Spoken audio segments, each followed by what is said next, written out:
Vdovec a osamelý vo svojom impozantnom sídle otvoril dvere hladnej žene, ktorá ho prosila, aby si mohla upratať dom výmenou za jedlo. Ale keď sa jeho oči stretli s očami dieťaťa v jej náručí, v tom zdrvujúcom okamihu sa jeho ríša samoty zrútila ako hrad z piesku. Jeho srdce spoznalo tajomstvo, ktoré minulosť odmietala pochovať a nič už nikdy nemalo byť ako predtým. Skôr ako začneme tento emotívny príbeh lásky, odpustenia a druhých šancí, nezabudnite sa prihlásiť na odber kanála a aktivovať zvonček, aby vám neušiel žiadny úžasný príbeh. A do komentárov mi napíšte, veríte v druhé šance v láske? Zanechajte svoj názor. Teraz si pripravte vreckovky a poďme na príbeh. Ranné slnko prenikalo sklenenými stenami Romanovho sídla a zaplavovalo obývačku bielym, neľútostným svetlom, ktoré odhaľovalo každú nedokonalosť. Pre väčšinu ľudí by to bol krásny a sľubný deň. Pre Romana to bol len ďalší deň krutého jasu, ktorý odhaľoval jaskinnú prázdnotu jeho života. Každý slnečný lúč sa zdal ako nemilosrdný reflektor na neviditeľný prach tancujúci vo vzduchu, na ohlušujúcu absenciu smiechu, na monumentálne a tiesnivé ticho domu, ktorý pripomínal skôr mauzóleum. Dnes bolo ticho ešte ťažšie, takmer hmatateľné. Uplynuli presne 3 roky, odkedy jeho manželka Helena opustila tento svet. Stál, paralizovaný, pred veľkým digitálnym fotorámikom na talianskom mramorovom krbe. Helenine obrázky sa prehrávali v tichej, hypnotickej slučke. Helena sa žiarivo usmieva na lodi pri talianskom pobreží. Helena elegantne prestriháva pásku pri otvorení nového krídla nemocnice, ktorú spolu financovali. Helena oslnivá na ich svadbe s očami žiariacimi šťastím a ambíciami. Bola to bez pochyby dobrá žena. Brilantná a strategická obchodná, partnerka, sofistikovaná architektka veľkej časti jeho spoločenského a profesionálneho života. Chýbala mu, bola to uhladená, úctivá, takmer ceremoniálna strata. Ale ak by mal byť k sebe brutálne úprimný, bolesť, ktorú cítil, bola bolesťou muža, ktorý stratil cennú spoločníčku, nie muža, ktorý stratil spriaznenú dušu, pretože svoju dušu. Ach, svoju dušu nechal v malom zaprášenom mestečku pred 9 rokmi v rukách inej ženy. Silné slnko vonku mu nepripomínalo očarujúce Taliansko s Helenou. Pripomínalo mu iné slnko, teplejšie, brutálnejšie a neľútostnejšie, slnko, ktoré bez milosti trestalo prašné ulice jeho rodného mesta. A to spaľujúce slnko mu nevyhnutne pripomínalo Renátu. Pevne zatvoril oči a spomienka, jeho najvernejší a najkrutejší nepriateľ, ho násilne prepadla. Videl sa ako 25-ročný, chudý a hladný chlapec s rukami zrohovatenými od tvrdej práce a snami oveľa väčšími ako prázdne vrecko. A videl Renátu s jej žiarivými 19 rokmi, dlhými a hodvábnymi čiernymi vlasmi, pokožkou opálenou slnkom vidieka, s úsmevom, ktorý akoby niesol všetko svetlo a nádej sveta. Sedeli na brehu pokojnej rieky, delili sa o fľašu teplej malinovky a so žiariacimi očami plánovali život, ktorý nikdy nebudú mať. Ich láska bola jediná skutočne cenná vec, ktorú v tom živote plnom nedostatku mali. Bola to zúfalá a čistá láska, ukutá v absolútnej chudobe, krehká loďka snažiaca sa prežiť v búrlivom oceáne ťažkostí. Potom prišla príležitosť, ktorá všetko zmenila. Zriedkavé štipendium na prestížnej univerzite v ďalekom hlavnom meste. Stáž v technologickej firme, ktorá sľubovala nemožné, sen o neuveriteľnej budúcnosti. Bola to jeho jediná skutočná šanca uniknúť životu vyčerpávajúcej, triny, ktorá ho trpezlivo čakala, rovnakému krutému životu, ktorý priviedol jeho otca k vyčerpaniu a predčasnej smrti. Rozlúčka bola tá najtríznivejšia a najťažšia vec, akú kedy v živote urobil. Vrátim sa, Reni, sľúbil jej vrúcne, používajúc intímnu prezývku, ktorú mu dala len ona. Prisahám pri všetkom, čo je na tomto svete najsvätejšie. Budem študovať, nájdem si dobrú prácu a bežím späť, aby sme sa vzali a boli šťastní. Sľuby odveje vietor, Romy, odpovedala s múdrosťou presahujúcou jej vek, s očami plnými tvrdohlavých slz, ktoré odmietali padnúť, ako by ich pád znamenal priznanie porážky. Svet tam vonku je veľký a neľútostný. Pohltí ľudí ako my bez toho, aby ich čo i len prežul. Mňa nepohltí a nikdy na teba nezabudnem, prisahal s presvedčením a držal jej tvár v dlaniach. Poboskal ju posledný krát, pomaly, snažiac sa zapamätať si každý pocit. Chuť bosku sa miešala s horkou soľou jej slz. Nastúpil do autobusu so zlomeným srdcom a pozrel sa späť cez zahmlené okno, vrijúci do duše jej obraz, ako stojí sama v prachu autobusovej stanice a zúfalo máva, až kým sa nestala len maličkým bodom na vzdialenom horizonte. Svet ho skutočne úplne pohltil. Hlavné mesto so svojou závratnou rýchlosťou, nespútanou ambíciou, s vodným prísľubom moci, bolo vírom, ktorý ho nemilosrdne vtiahol. Pracoval ako odsúdenec, študoval do vyčerpania, spal málo, veľmi málo. Na univerzite spoznal Helenu. Bola dcérou mocného priemyselníka, inteligentná, sofistikovaná, chladná a vypočítavá. A videla v ňom ten istý nenásytný hlad, ktorý poháňal ju, tú istú brutálnu odhodlanosť. Stali sa neľútostnými partnermi v podnikaní a nakoniec aj v živote. Svätý sľub, ktorý dal Renáte, sa postupne stával čoraz vzdialenejšou a zahmlenejšou spomienkou. Romantickým snom z iného života o inom mužovi. Zakrytý neľútostnou realitou miliónových zmlúv, nekonečných tabuliek a chladného, z vodného lesku materiálneho úspechu. Hovoril si opakovane, že Renáta si zaslúži niekoho lepšieho, niekoho prítomného, kto by ju nenechal čakať roky. Hovoril si, že už na neho musela úplne zabudnúť, nájsť si inú lásku. A s touto pohodlnou lžou, opakovanou 1000-krát, metodicky vybudoval svoje miliardové impérium a svoj nový uhladený život na hlbokom a zabudnutom hrobe svojej prvej a jedinej skutočnej lásky. Ostrý zvuk zvončeka ho brutálne vytrhol z bolestivých spomienok. Ostrý a naliehavý zvuk, ktorý prelomil tichú svetosť jeho súkromného smútku. Jeho gazdiná, pani Margaréta, prísna a efektívna žena, ktorá bola lojálne oddaná, Helene teraz spravovala dom s takmer vojenskou efektivitou, nebola prítomná.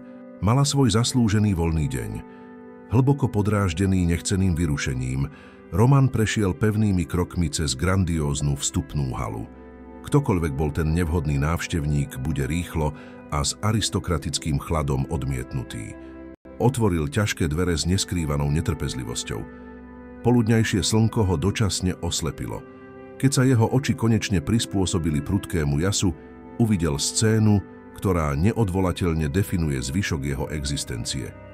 Stála v jeho dverách, pod silným a neľútostným slnkom, žena, ktorá akoby vystúpila priamo z jeho najbolestivejších a pochovaných spomienok. Bola nebezpečne chudá, plecia zhrbené pod neznesiteľnou ťarchou únavy, tvár hlboko poznačená vyčerpaním, ktoré presahovalo fyzickú stránku. Pevne držala za ruku dievčatko, možno 8-ročné, s rozcuchanými tmavými vlasmi a vystrašenými, nedôverčivými očami, ktoré sa inštinktívne skrývalo za ochrannými nohami matky. Obe mali na sebe jednoduché a lacné oblečenie. Čisté, ale viditeľne opotrebované časom a nadmerným používaním. Diskrétne záplaty tu a tam rozprávali príbehy boja. Žena zdvihla unavenú tvár a Romanovo srdce sa doslova na nekonečný okamih zastavilo. Aj s hlbokými vráskami starostí na tvári, s pokožkou zničenou slnkom a utrpením, s úplne zmiznutým mladíckym leskom, okamžite ju spoznal. Bolo to ako byť zasiahnutý bleskom. Renáta. Ona ho však hneď nespoznala. Muž, ktorého poznala a milovala, bol chudý a neohrabaný chlapec s drsnými rukami poznačenými prácou a rebelantskými vlasmi vo vetre. Muž pred ňou bol impozantná pevnosť. Starší, výrazne silnejší, s bezchybne ostrihanými vlasmi, dokonale oholený, oblečený v neformálnom oblečení, ktoré pravdepodobne stálo viac, než zarobila za celý rok tvrdej práce. Pre ňu bol len cudzí, bohatý a zastrašujúci muž, nedosiahnuteľný majiteľ toho domu, ktorý pripomínal rozprávkový palác. Hnaná absolútnym zúfalstvom, ktoré ju sem priviedlo, klopajúc od dverí k dverám, konečne prehovorila. Hlas bol tichý a trasľavý, ale stále nabitý neskrotnou silou levice, ktorá zúfalo bojuje za svoje mláďa. Pane, dobrý deň.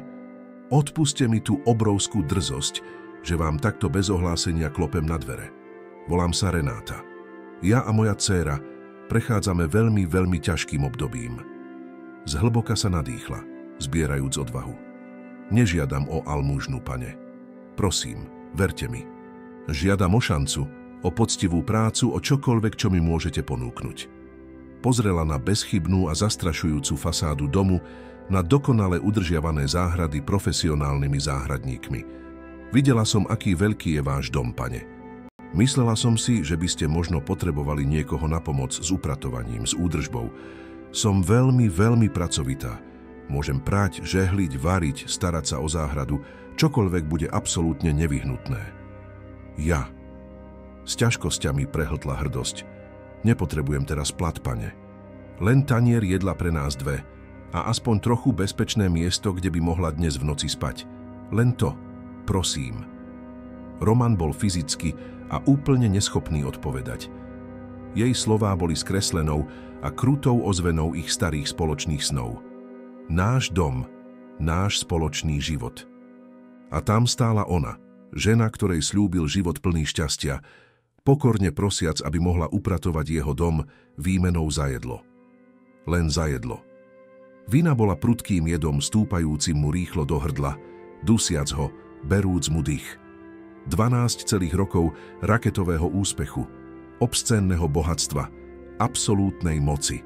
Všetko sa v tom zdrvujúcom momente okamžite rozpadlo, brutálne odhaľujúc muža, ktorým skutočne bol pod maskou miliardára. Dezertér, klamár, zbabelec. Krutý a nevedomý architekt absolútnej biedy jedinej ženy, ktorú v celom svojom živote skutočne miloval. Renáta. Konečne sa mu podarilo zašepkať. Hlas bol zlomený a nerozpoznateľný aj pre neho samého.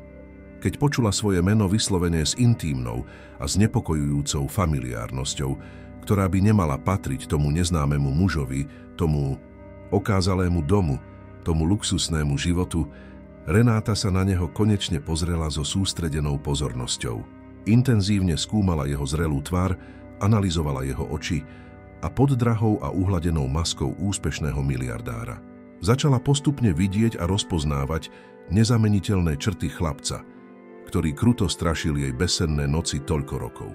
Unikátny tvar očí, zvláštny spôsob, akým sa jeho ústa krivili, aj teraz v bolesti. Línia čeluste.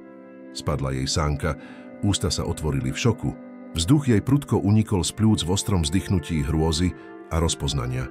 Jej tmavé oči sa okamžite naplnili starou a hlbokou bolesťou, monumentálnou zradou, ktorú všetok čas sveta nezahojil, ba ani nezmiernil. Nie, to nemôže byť, zakoktala v neviere, urobila inštinktívny krok vzad. Ochranársky si k sebe pritiahla dcéru. To nie je možné, ale bolo to dievčatko nevinné a netušiace emocionálnu búrku dospelých, ktoré spečatilo osud všetkých. Vystrašená a zmetená rastúcim elektrickým napätím medzi dospelými, malá Dorka zdvihla svoju jemnú tváričku a pozrela sa priamo na Romana s detskou zvedavosťou. A on videl. Videl svoje vlastné oči odrážajúce sa späť k nemu. Presne tá istá farba, ten istý výrazný tvar, tá istá prenikavá intenzita. Bolo to doslova ako pozerať sa do magického zrkadla času. Vidieť samého seba ako dieťa. Pozrel sa na vystrašené dievčatko asi 8-ročné. On opustil Renátu pred 9 rokmi. Matematika bola brutálne jednoduchá a nepopierateľná. Dieťa v jeho dverách, hladné, vystrašené, zraniteľné, nebola len dcéra ženy, ktorú zbabelo opustil. Bola to jeho dcéra, jeho vlastná krv a mäso. Starostlivo vybudovaný svet Romana sa násilne roztrieštil na milión ostrých kúskov. Pretrvávajúca bolesť zo smrti Heleny, drvivá vina za opustenie Renáty, traumatický šok z objavenia dcéry, o ktorej ani nevedel, že existuje, všetko sa súčasne zbiehalo do jediného neznesiteľného bodu absolútnej agónie. Tam, stojaci v impozantných dverách svojho prázdneho a tichého sídla pod neľútostným slnkom, nebol Roman, rešpektovaný technologický titán, mocný miliardár. Bol len Romy, chudobný a snívajúci chlapec, ktorý urobil svätý sľub a zlomil ho tým najzdrvujúcejším a nenapraviteľným spôsobom. A minulosť, ktorú sa zúfalo snažil pochovať pod obrovskou horou peňazí a úspechu, si konečne prišla vybrať svoj nesplatiteľný dlh. A dlh mal presne jeho oči. Meno Romy, zašepkané trasľavým hlasom prízraku z minulosti, násilne prelomilo paralyzujúce kúzlo, ktoré Romana spútalo.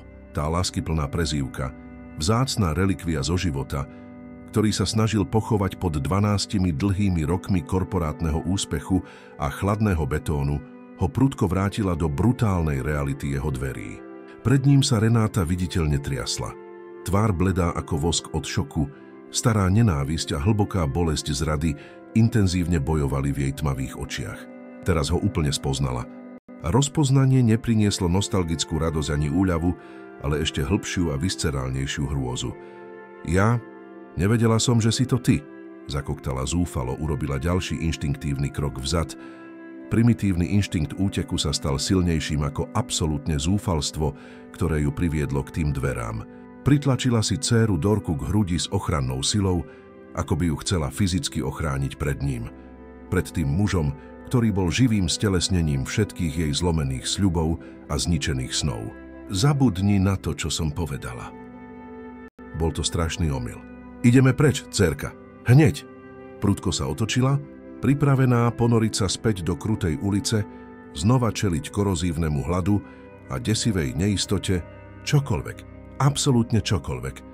Len aby nemusela prijať súcit alebo charitu od muža, ktorý jej tak úplne zničil život. Poníženie prosiť o jedlo od hociakého cudzinca nebolo absolútne nič v porovnaní s neznesiteľným ponížením. Prosiť oň jeho, muža, ktorý sľúbil, že ju bude navždy milovať a jednoducho zmizol. Nie!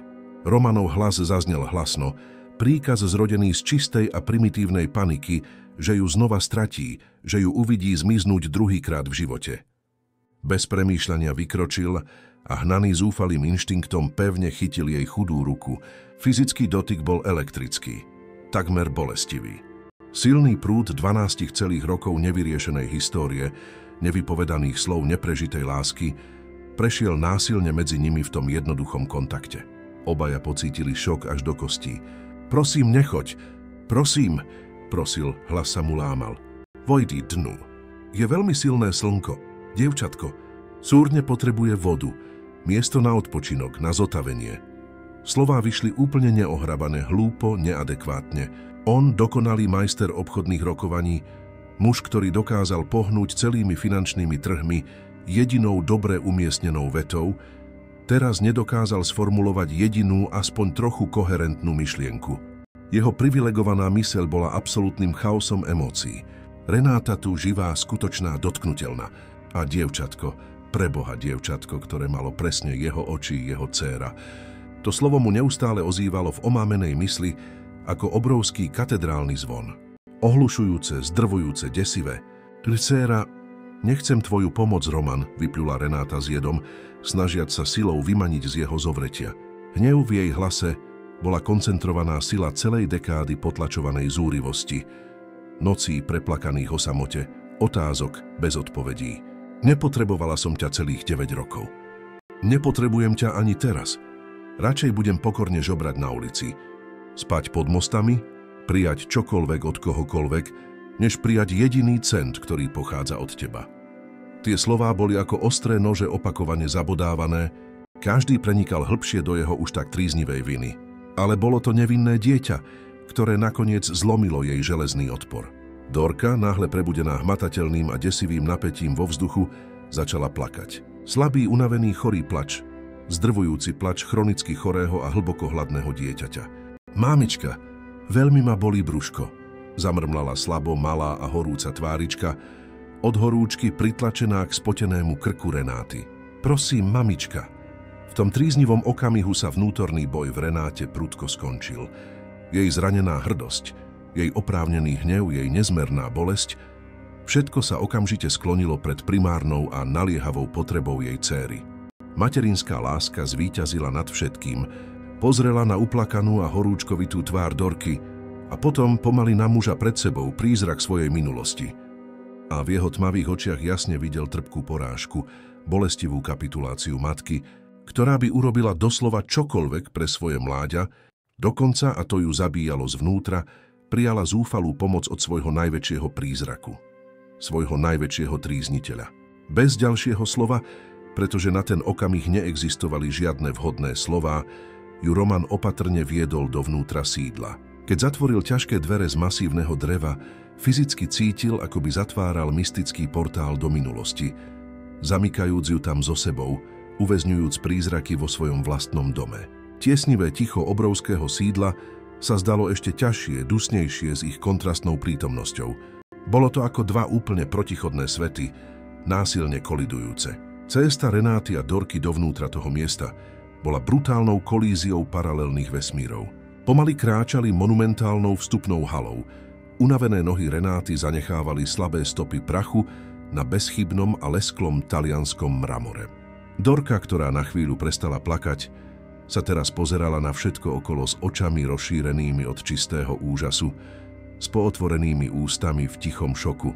Nikdy v celom svojom krátkom živote nevidela tak absurdne vysoký strop, podlahu, ktorá sa leskla ako zrkadlo, taký obrovský a desivo prázdny priestor. Bolo to ako vstúpiť do zakázaného múzea alebo zastrašujúcej katedrály. Posaďte sa, prosím, povedal Roman nervózne.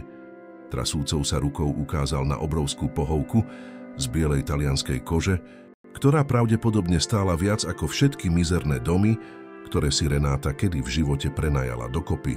Cítil sa ako nepríjemný cudzinec vo svojom vlastnom luxusnom dome, úplne nešikovný a nepripravený hostiteľ pre živé prízraky, ktoré práve pozval dnu. Takmer zakopávajúc bežal do kuchyne, chladného prostredia z lesklej nerezovej ocele a špičkovej technológie, ktorú prakticky nikdy nepoužíval, a rýchlo sa vrátil s kryštáľovým pohárom ľadovej vody a ďalším s čerstvým plnotučným mliekom. Opatrne podal mlieko Renáte. Pre ňu, povedal jemne, hlas stále hlboko nestabilný, takmer nerozpoznateľný. Renáta vzala pohár oboma viditeľne sa trasúcimi rukami, pomohla Dorke pomaly piť a dievčatko pilo mlieko so zúfalou dychtivosťou, ktorá Romanovi doslova zlomila srdce na 1000 ostrých kúskov. Každý dúšok bol tichou obžalobou. Kým dieťa hltavo pilo, Renáta sa pozerala po opulentnej miestnosti, vstrebávajúc každý bolestivý detail. Videla drahocenné obrazy renomovaných umelcov na stenách, moderné sochy, dizajnérsky nábytok. Každý predmet bol tichým, ale výrečným svedectvom jeho monumentálneho úspechu, mimoriadneho života, ktorý si starostlivo vybudoval bez nej, zatiaľ čo ona bojovala o prežitie. Každý absurdný luxusný predmet bol ťažkou tehlou v obrovskom múre, ktorý postavil medzi skromnou minulosťou a zlatou prítomnosťou. Múr, ktorý sa teraz ironicky úplne zrútil. Cítila sa maličká, špinavá, nepatričná votrelkyňa v tom zastrašujúcom svätyni obscénneho bohatstva. V tej napätej chvíli na scénu dramaticky vstúpila nová postava. Bartoš, bezchybný komorník a šéf bezpečnosti, sa vrátil skôr zo svojho plánovaného voľna. Elegantne vstúpil do obývačky a úplne skamenel, keď uvidel nezvyčajnú scénu pred sebou. Jeho tvár, zvyčajne dokonalá maska bez výraznej profesionality, sa viditeľne skrivila do zložitého výrazu skutočného šoku a zle skrývaného nesúhlasu. Pán, povedal chladne, hlas studený ako ľad, jeho kritické oči pomaly prechádzali z Romana na Renátu a dieťa akoby klinicky analyzoval potenciálnu bezpečnostnú hrozbu. Ste v poriadku? Kto sú títo ľudia? Slovo ľudia bolo vyslovené s jemným, ale nezameniteľným pohrdaním, ktoré Renátu prinútilo inštinktívne sa schúliť, cítiať sa ešte menšia. Pre Bartoša, muža, ktorého celý život bol lojálne zasvetený ochrane Romana, pred akoukoľvek komplikáciou, pred akýmkoľvek nepríjemným pozostatkom jeho chudobnej a nechcenej minulosti, bola náhla prítomnosť týchto dvoch ako spustený požiarny alarm. Okamžite videl oportunistickú podvodníčku, ženu z temnej minulosti, ktorá sa vhodne objavila, aby vypočítavo využila bohatstvo a známu osamelosť svojho ovdoveného pána. Všetko je v poriadku, Bartoš, odpovedal Roman s námahou, snažiac sa znieť pevne. Slovo hostia znelo v jeho vlastných ústach zvláštne, takmer surreálne. Sú to moji hostia. Prosím, okamžite pripravte hosťovskú izbu, tú najlepšiu, akú máme, a súrne požiadajte kuchyňu, aby pripravila ľahkú a výživnú polievku, čerstvý kurací vývar a nejaké rôzne ovocie. Rýchlo, prosím. Bartoš na neho úprene pozeral, nesúhlas kryštáľovo čistý v jeho skúsenom pohľade. Ako si želáte, pane, povedal s prísnou a protokolárnou úklonou, než sa ticho stiahol, ale odkaz bol pre všetkých v miestnosti absolútne jasný. Bol neoblomným strážcom hradu a neprijal by ľahko týchto podozrivých votrelcov. Jeho lojalita patrila starému poriadku, pamiatke Heleny. Jeho nepriateľská prítomnosť pridala novú ťažkú vrstvu napätia do už tak elektricky nabitej atmosféry. Keď bola najnaliehavejšia a najurgentnejšia potreba Dorky konečne uspokojená, husté ticho sa opäť ťažko usadilo medzi dvoma dospelými, ťažké a absolútne plné nevypovedaných otázok, tichých obvinení minulosti, ktorá medzi nimi pulzovala ako otvorená rana. Dorka, úplne vyčerpaná traumatickým dňom, opäť zaspala v ochrannom náručí Renáty. Roman ju intenzívne pozoroval.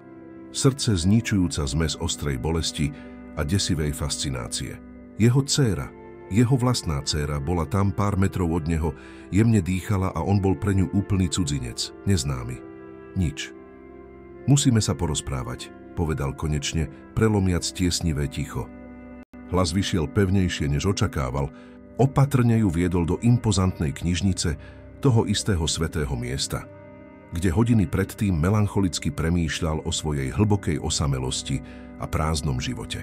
Nechal ju sadnúť si do mäkkého koženého kresla, zatiaľ čo on zostal stáť, neschopný zostať na mieste, nervózne prechádzajúc sem a tam ako zúfalé zviera v klietke. Nevedel, kde začať. Prepáč sa zdalo ako zlý vtip, príliš neadekvátne. Čo sa stalo? Bolo príliš kruté, ako by presne nevedel, čo sa stalo. Ako si ma našla? Spýtal sa konečne. Prvá otázka, ktorú dokázal sformulovať, hoci vedel, že je nesprávna. Nenašla som ťa. Vôbec som ťa nehľadala, odpovedala, hlas stále nabitý chladným a kontrolovaným hnevom. Len som zúfalo hľadala strechu nad hlavou, minimálne bezpečné miesto na prenocovanie. Moja dcéra je už niekoľko dní chorá. Včera ráno nás kruto vysťahovali z tej mizernej izbičky, kde sme bývali. Majiteľ potreboval to miesto pre svojho syna. Celý deň som chodila po meste, pod týmto slnkom. Pokorne som zaklopala na desiatky a desiatky dverí. Nikto mi nedal jedinú šancu. Všetci mi zatvárali dvere pred nosom.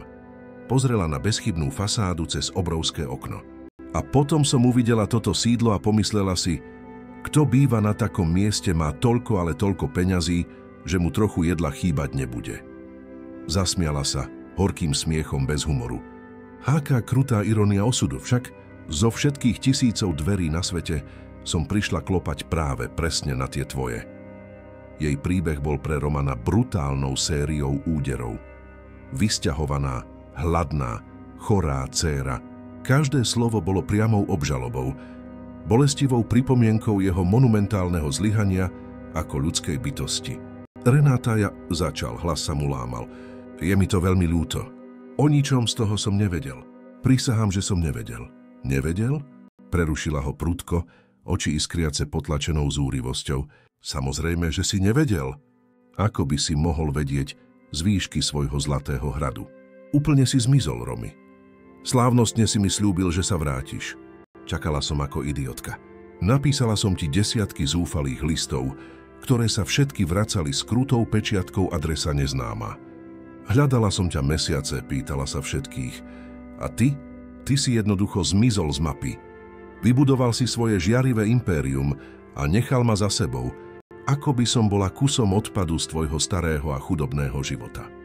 Zdrvujúci prúd bolesti a rozhorčenia z 12 celých rokov sa prevalil ako pretrhnutá hrádza. Bola som mladá, hlúpa, naivná, slepko som ti verila. A keď som ťa najviac potrebovala, keď som zistila, prudko sa zastavila, ťažko prehltla. Inštinktívne sa pozrela na pootvorené dvere, ako by sa chcela uistiť, že Dorka stále pokojne spí. Bol to ten moment. Otázka, ktorá ťažko visela medzi nimi, pravda, ktorú už bolestivo cítil vo svojich kostiach, vo svojej duši. Keď si zistila, čo, Renáta? Spýtal sa. Hlas bol chrapľavý šepot. Povedz to, dievčatko. Dorka, Zhlboka sa nadýchla, trasúca. Ona je...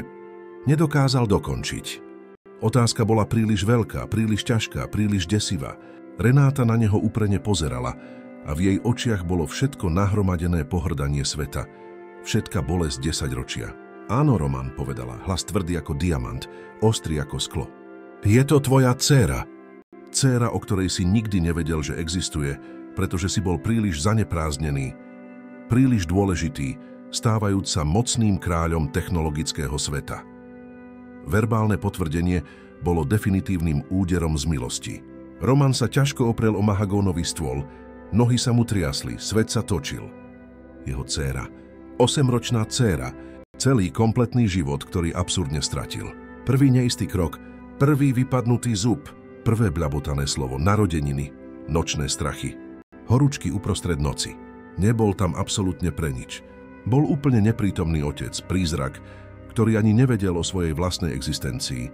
Zistila som, že som tehotná, presne mesiac po tvojom odchode, pokračovala Renáta. Hlas sa jej teraz lámal, slzy konečne začali padať. Snažila som sa ti to oznámiť všetkými možnými spôsobmi. Volala som na všetky čísla, ktoré si mi dal. Všetky odpojené. Posielala som listy, telegramy. Nič. Už si ma úplne vymazal zo svojho života. Celá moja rodina sa mi s nenávisťou otočila chrbtom. Nazvali ma hanbou rodiny, prostitútkou. Vyhodili ma z domu. A ja som ju vychovala sama, úplne sama. Každý prekliatý deň, každú nekonečnú noc. Umývala som špinavé podlahy iných. Umývala hory riadu v reštauráciách. Robila akúkoľvek ponižujúcu prácu, ktorá sa naskytla, aby nikdy nezažila skutočný hlad, aby mala aspoň minimálnu ľudskú dôstojnosť. Dôstojnosť, ktorú jej otec odoprel ešte pred narodením. Roman sa pomaly sklzol na zem, chrbtom opretý o stenu, neschopný stáť. Slzy mu voľne tiekli po tvári, bez kontroly. Dcéra. Mal dcéru a opustil ju ešte pred narodením. Pozrel sa na Renátu cez slzy, ktoré mu zahmlievali zrak, na poznačenú tvár ženy, ktorá s ním mala zdieľať celý život radostí, ale namiesto toho sama niesla drvivé bremeno oboch. Jej sila, jej neotrasiteľná odolnosť, jej bezpodmienečná láska, ktorá ju držala na nohách, aj keď sa všetko rúcalo, to všetko ho drvilo, dusilo.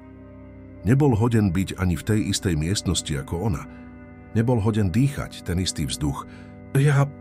Snažil sa prehovoriť, ale v slovenskom ani v žiadnom inom jazyku neexistovali slová, ktoré by mohli vyjadriť, čo cítil. Čo mohol povedať? Ospravedlnenia boli hrubé urážky, odôvodnenia boli patetické lži. Zostala len nahá, surová a brutálna pravda o jeho katastrofálnom zlyhaní ako ľudskej bytosti. Status quo toho obrovského domu bol natrvalo, neodvolateľne narušený. Tam pod tou istou opulentnou strechou boli traja ľudia spojení krvou a oddelení zdanlivo neprekonateľnou priepasťou bolesti a strateného času. Roman, otec, ktorý práve šokovane objavil svoju dcéru, Renáta, matka bojovníčka, ktorá mu nikdy úplne neodpustí, Dorka, nevinné dievčatko, ktoré pokojne spalo v luxusnej izbe, úplne netušiac, že ten bohatý a láskavý cudzinec, ktorý ju prijal, bol otec, ktorého nikdy nepoznala. Roman kráčal pomaly ako v tranze k dverám hosťovskej izby pripravenej Bartošom. Otvoril ich ticho, takmer s úctou. Jemné svetlo z chodby osvetlilo scénu, ktorá sa mu navždy vrie do srdca. Dorka hlboko spala. Malá krehká postava stratená v obrovskej posteli z egyptských hodvábnych obliečok. Vyzerala ako jemná rozprávková princezná. Ale on vedel s bolestivou istotou, že jej život bol krutou nočnou morou. A on bol netvor z príbehu, zloduch, ktorý opustil hrdinku. Otázka, ktorá mu neustále ozývala v mučenej duši, zatiaľ čo pozoroval neznámu dcéru, ktorá spala, už nebola, čo sa stalo. To už vedel bolestivo. Otázka teraz bola oveľa desivejšia, oveľa nemožnejšia. Čo mám teraz robiť? Ako napravím to, čo sa zdá nenapraviteľné? Mohol jej dať celý hrad, ale nevedel, ako jej dať skutočný domov. Mohol jej dať celý svet na striebornom podnose, ale nevedel, ako byť jej otcom, ako si získať jej lásku, jej dôveru. Cesta Romana Medeira sa len začínala a cesta pred ním bola zradným mínovým poľom drvivej viny oprávneného rozhorčenia a krehkej, takmer nemožnej, vzdialenej nádeje na vykúpenie. Romanovo sídlo, kedysi tichá svätyňa dobrovoľnej samoty, sa dramaticky zmenilo na neviditeľné bojisko nevypovedaných emócií, pohľadov nabitých významom, výrečných tich. Vzduch bol neustále hustý dusivou ťarchou 12 rokov nevyriešenej histórie, hlbokej krivdy a viny tak hmatateľnej, že sa zdalo, ako by mala skutočnú fyzickú prítomnosť, potulujúcu sa po luxusných miestnostiach, žili pod tou istou opulentnou strechou, ale obývali úplne iné planéty. Opatrne obiehajúce okolo tej istej malej, krehkej a vystrašenej hviezdy, Dorky. Pre Dorku bola náhla zmena ako zmetená a surreálna rozprávka. Zobudila sa dezorientovaná v posteli, ktorá sa doslova zdala ako mäkký oblak v samostatnej izbe väčšej ako všetky mizerné domy, kde kedy bývala, dokopy. Boli tam nové a drahé hračky, ktoré predtým videla len v nedostupných výkladoch nákupných centier, rozsiahla záhrada, ktorá vyzerala ako začarovaný les z rozprávkových kníh, a obrovská chladnička, ktorá bola nejakou nepochopiteľnou mágiou, vždy plná čerstvého a chutného jedla. Úplne nerozumela neustálemu elektrickému napätiu medzi matkou a smutným mužom s láskavými očami, ktorý bol záhadným majiteľom domu, ale 3-krát denne cítila úžasnú vôňu teplého jedla a každú noc upokojujúci dotyk čistých obliečok. A to pre dieťa len 8-ročné, ktoré poznalo toľko nedostatku, bol raj na zemi. Pre Renátu však bolo sídlo dusivou zlatou klietkou. Každý absurdný luxusný predmet, každé drahocenné umelecké dielo zavesené na stenách bolo bolestivou a neustálou pripomienkou mimoriadneho života, ktorý si Roman starostlivo vybudoval bez nej, obrovskej spoločenskej priepasti, ktorá ich teraz oddelovala. Súhlasila, že zostane, ale len výlučne pre svoju dcéru, len pre Dorku.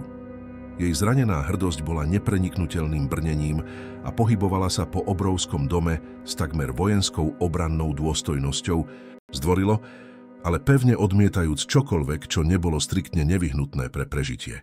Jedla gurmánske jedlo, ktoré jej bolo ponúknuté, áno, pretože Dorka sa potrebovala dobre najesť. Ale väčšinu dní trávila izolovaná v hosťovskej izbe s dcérou, zámerne vytvárajúc malé bezpečné územie normality, uprostred okázalej opulentnosti, ktorá ju dusila a zastrašovala. Jej skutočná vďačnosť za fyzickú bezpečnosť Dorky viedla neustály a vyčerpávajúci vnútorný boj proti hlbokému a oprávnenému rozhorčeniu, ktoré cítila voči mužovi, ktorý jej spôsobil toľko nezmernej bolesti. Pre Romana bola ich prítomnosť súčasne psychickým mučením a neočakávaným požehnaním. S každým kryštáľovým smiechom Dorky, ktorý sa ozýval prázdnymi chodbami, sa mu srdce trochu viac lámalo s ostrou a bolestivou vedomosťou o vzácnych rokoch, ktoré hlúpo, nenávratne stratil. Neohrábane sa snažil priblížiť k dcére ako neistý tínedžer. Kupoval najdrahšie hračky na trhu, najkrajšie oblečenie z najlepších detských obchodov, ale jednoducho nevedel, ako prekročiť neviditeľný, ale pevný múr ticha a plachého strachu, ktorý ho od dievčatka oddeľoval. Dorka bola voči nemu prirodzene plachá, inštinktívne cítiac hlbokú váhavosť a zle skrývanú bolesť v jeho intenzívnom pohľade. Bol to láskavý ujoromi, dobrý a štedrý muž, ktorý ich prijal, keď to zúfalo potrebovali, ale magické slovo otec bolo vzdialené celý vesmír. Priepasť. Jeho nevyhnutná interakcia s Renátou bola ešte zložitejšia a nabitá napätím. Rozhovory boli vždy krátke, striktne funkčné, vždy sa točili výlučne okolo praktických potrieb Dorky, nikdy o nich. Potrebuje špecifický liek na kašeľ, povedala Renáta chladne, vyhýbajúc sa priamému pohľadu na neho.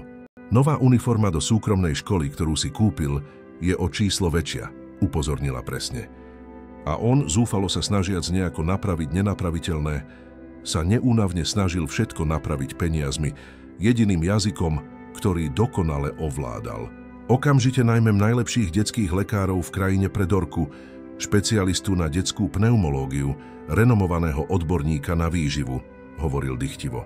Môžem ťa zapísať na akýkoľvek kurz, aký chceš, Renáta. O čom si vždy snívala? Vysoká škola, umenie. Vždy si bola talentovaná. Nechcem tvoju charitu, Roman, prerušila ho ľadovo. Hlas studený ako ľad. Som tu výlučne pre svoju dcéru, pre jej bezpečnosť. Hneď ako si nájdem slušnú prácu a aspoň trochu vhodné miesto na bývanie, odídeme odtiaľto. A ty sa budeš môcť vrátiť do svojho pokojného života. Skutočná hrozba, že ich opäť stratí, že jednoducho zmiznú z jeho života, bola pre Romana neustálou a paralizujúcou panikou.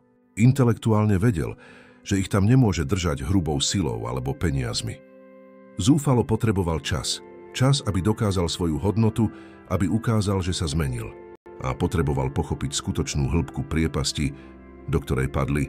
Ako sa Renáta, taká zjavne inteligentná, silná a schopná žena, dostala do toho extrémneho bodu totálneho zúfalstva. Čo sa stalo za 9 rokov?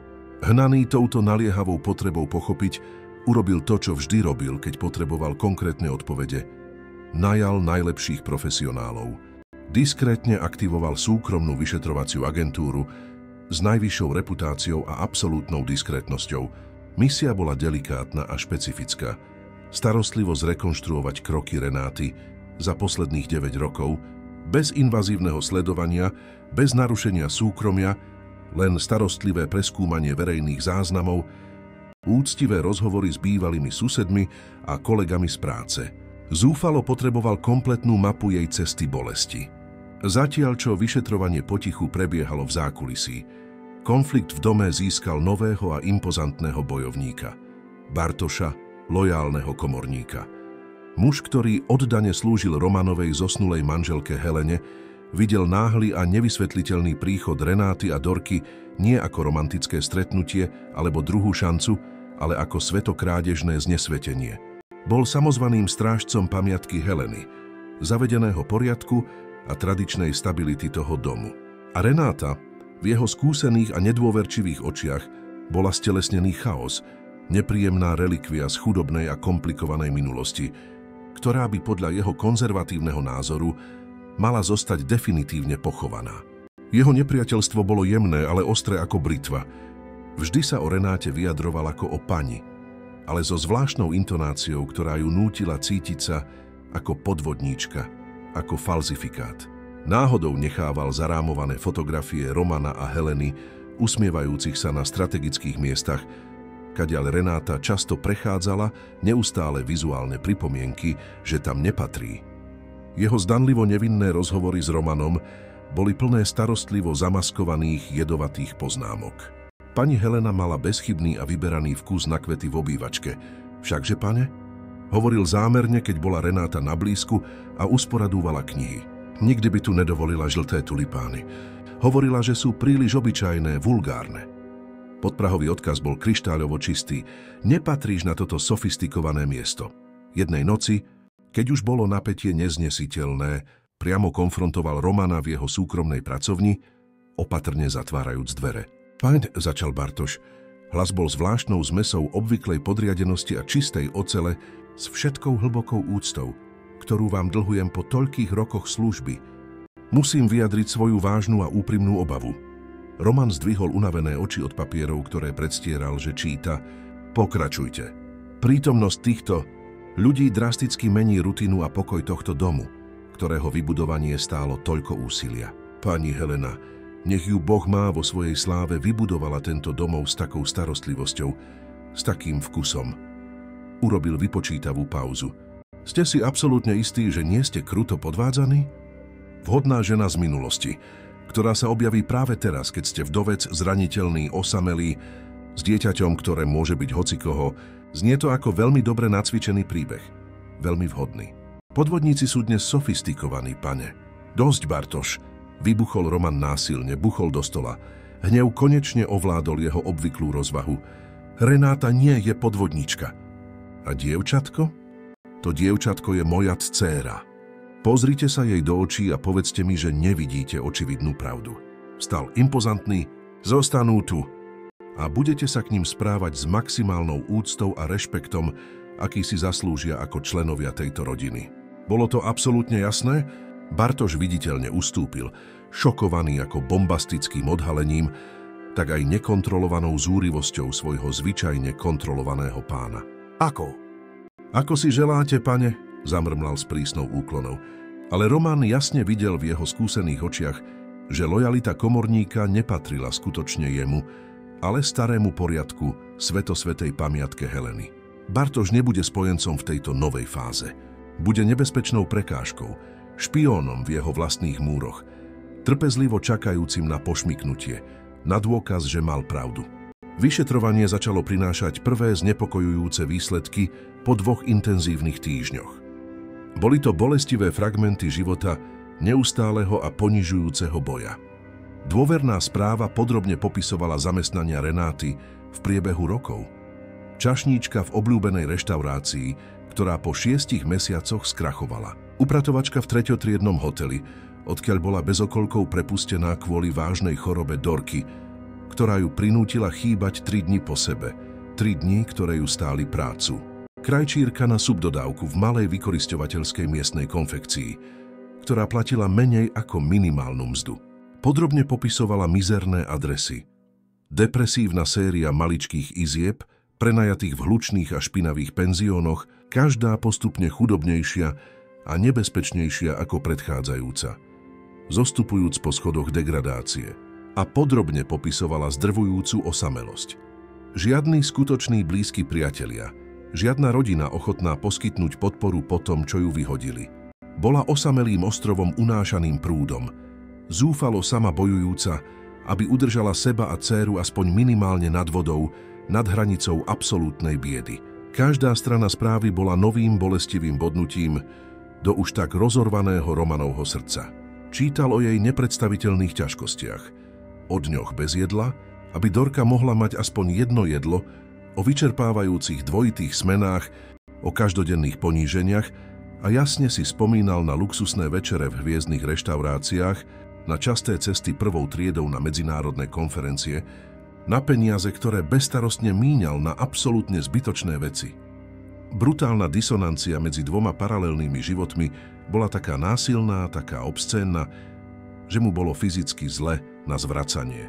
Potom prišla záverečná správa, dokument, ktorý vysvetľoval úplný a definitívny kolaps, ktorý ju v ten osudný deň zúfalo priviedol k jeho dverám. Vyšetrovateľ, diskrétny a profesionálny muž menom Farkaš si úctivo sadol oproti Romanovi v tichej knižnici, hrubý fascikel na kolenách. Pán Roman, povedal vážne, opatrne otvárajúc fascikel, to, čo sme zistili o posledných mesiacoch, je obzvlášť znepokojujúce.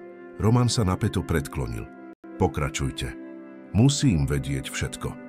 Konečný pád pani Renáty sa začal presne pred 6 mesiacmi. Podarilo sa jej získať, čo sa konečne zdalo byť najlepšou prácou jej ťažkého života. Stálu pozíciu špecializovanej krajčírky v malej, ale rešpektovanej továrni na uniformy s názvom Textil Dôvera. Plat bol na jej pomery slušný. Poprvýkrát za roky mala formálnu pracovnú zmluvu. Poprvýkrát za veľmi dlhý čas mala skutočnú stabilitu, nádej na lepšiu budúcnosť. Roman pocítil drobnú úľavu.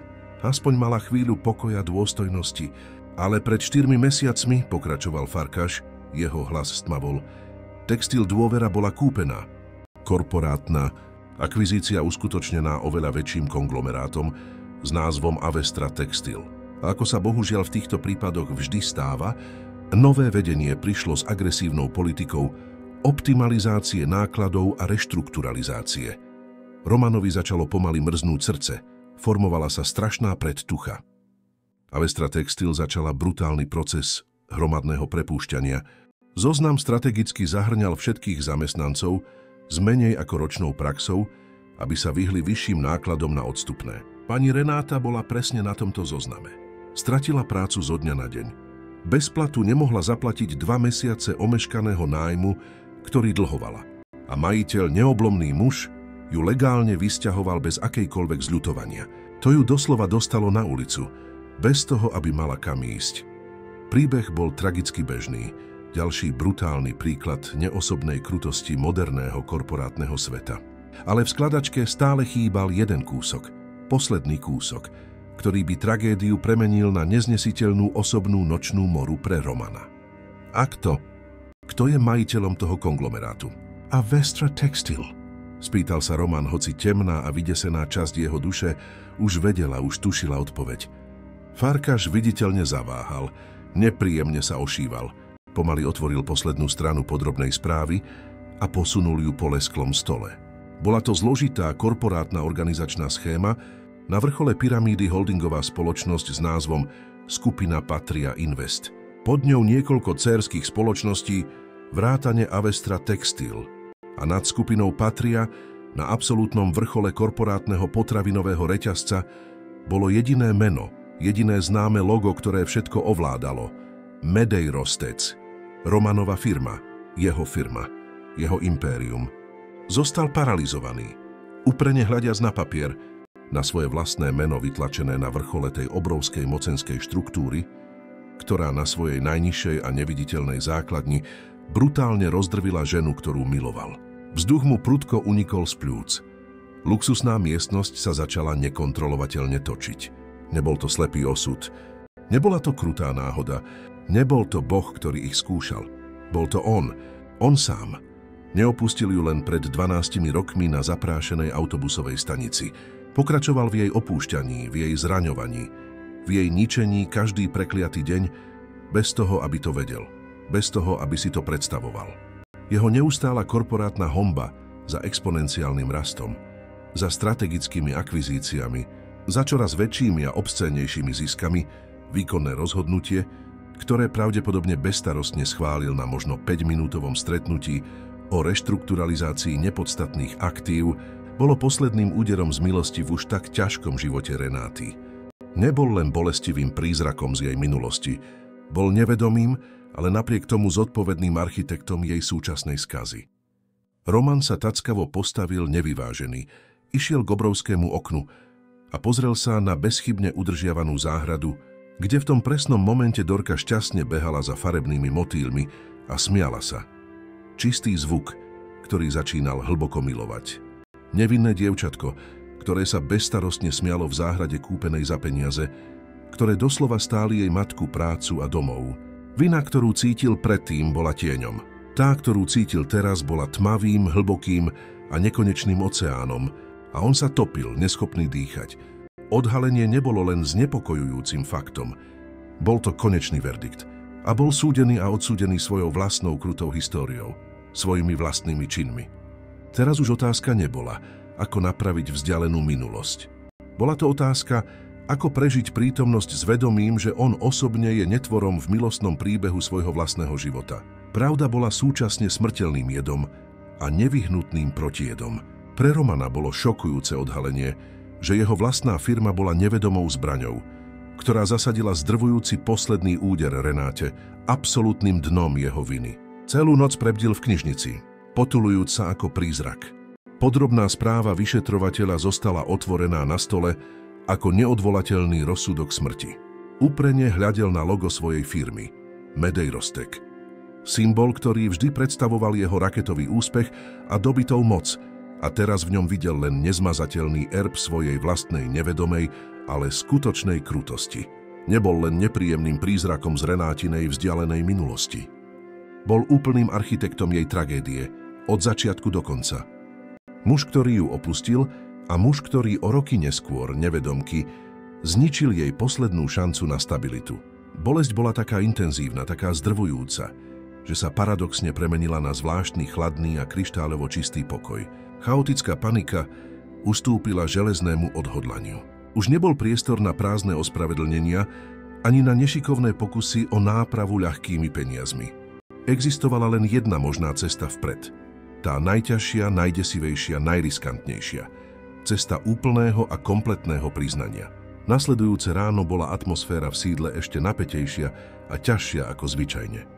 Renáta držala seba a Dorku v akomsi dobrovoľnom a dôstojnom exile v hosťovskej izbe, vychádzajúc len na jedlá, ktoré jedli v napätom a nepohodlnom tichu pri obrovskom jedálenskom stole, ktorý by mohol pojať 20 ľudí. Bartoš, neoblomný komorník, ich neustále pozoroval prenikavým pohľadom loviaceho sokola. Každý ich gesto bolo v jeho konzervatívnej mysli tichou kritikou. Zdalo sa, že zámerne zintenzívnil svoju kampaň psychologickej studenej vojny. Náhodou púšťajúc na sofistikovanom zvukovom systéme domu klasickú hudbu, ktorú pani Helena tak milovala. Chopin, Debussy, Mozart. Neustále zvukové pripomienky starého poriadku. Roman trpezlivo čakal, kým Dorka bola rozptýlená a šťastná v herni. Celej miestnosti, ktorú nechal narýchlo zariadiť, plnej drahých bábik, dovezených stavebníc a vzdelávacích hier, s ktorými dievčatko ešte presne nevedelo, ako sa hrať, a úctivo požiadal Renátu, aby si s ním sadla do knižnice. Prišla, ale nedôvera bola vpísaná do každého jej opatrného kroku, ochranné brnenie hrdosti pevne na mieste okolo jej zraneného srdca. Čo je teraz, Roman? Spýtala sa unavene, obranným gestom si prekrížila ruky. Ďalší drahý darček, ktorý chceš, aby som prijala, aby si dočasne uľavil svoje ťažké svedomie. Neodpovedal hneď, ticho ukázal na pohodlné kreslo oproti svojmu pracovnému stolu. Keď sa konečne posadila, strnula, prekvapivo nezostal za impozantným stolom vo svojej tradičnej pozícii moci a autority. Pokorne si sadol do kresla vedľa nej, úplne vyrovnávajúc hracie pole. Dve ľudské bytosti, nie miliardára slúžka. Opatrne posunul tenký fascikel po konferenčnom stolíku medzi nimi. Požiadal som o súkromné vyšetrovanie, Renáta. Začal hlas tichý a vážny, nabitý bolesťou. Potreboval som hlboko pochopiť. Potreboval som vedieť, ako sa veci dostali do tohto extrémneho bodu. Pochopiť čo?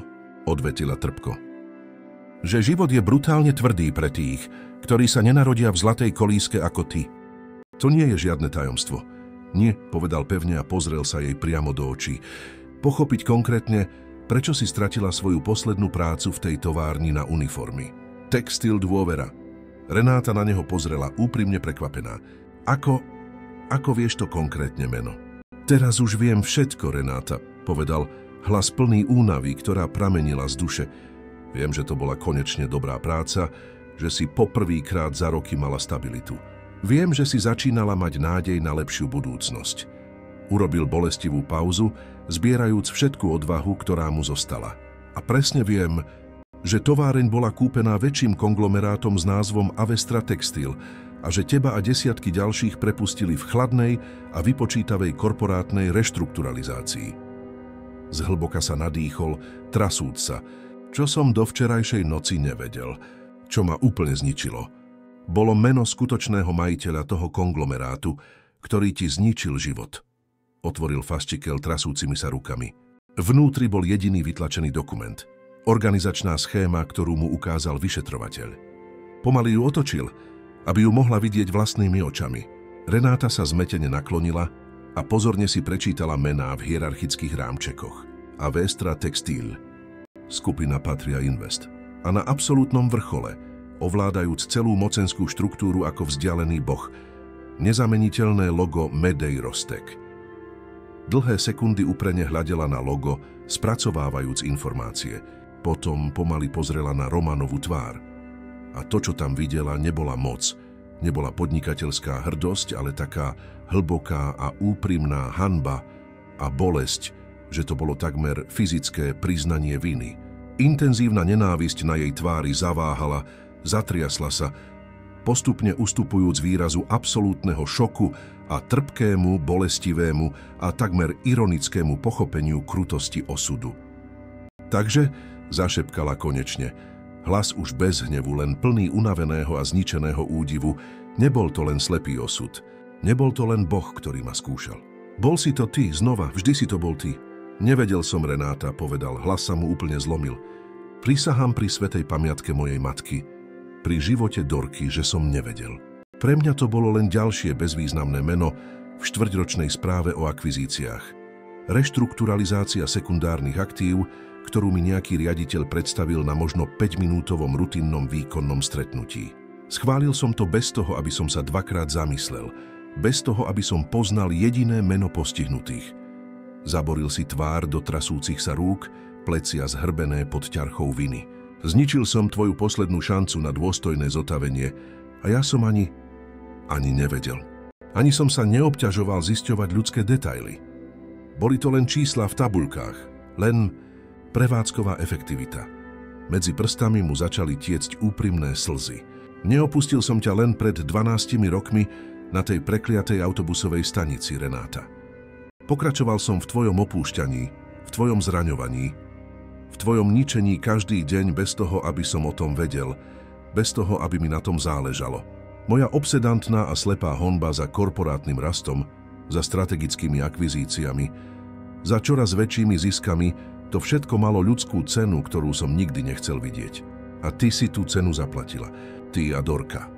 Prvýkrát od traumatického stretnutia ho Renáta videla úplne zlomeného, roztriešteného. Nie mocného a zastrašujúceho miliardára, nie chladného zradcu, ktorý ju opustil. Videla len Romyho, chlapca, ktorého milovala, strateného a utopeného vo vlastnej úprimnej ľútosti. Pohľad na neho, takého zraniteľného, takého ľudského, pomaly odzbrojil jej ochranný hnev.